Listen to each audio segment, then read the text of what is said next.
Alright boys, man, I finally got the top radiator coolant hose. Man, I'm about to throw it in. I didn't get the aftermarket, I got the OEM for now. But I hope soon I can get the aftermarket. I want to go Mishimoto or Samco. But pretty badass, but let me check it out. Here's the OEM part number. Just so if you need it, you got it straight from Subaru. This is the hose I'm gonna be replacing. This is the one that has that hole. So if I unscrew this one, now I gotta get this one out. Then this whole hose comes off. I leaked a lot already. I had a big puddles here, so I don't think I need to put a bucket under there right now. If anything, I'll just clean it up. But there we go.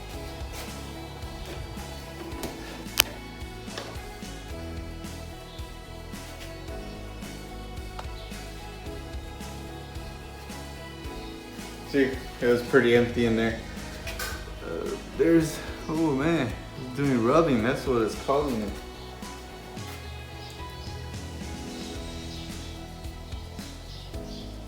I think it's rubbing on my radiator shred.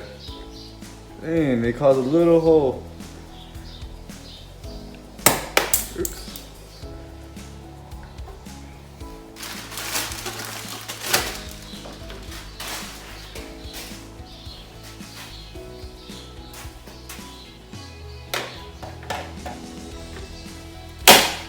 Damn.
So it's finally on. The arrow needs to be facing the radiator, and it fits perfect. Gap, and now it doesn't even touch here, so even better.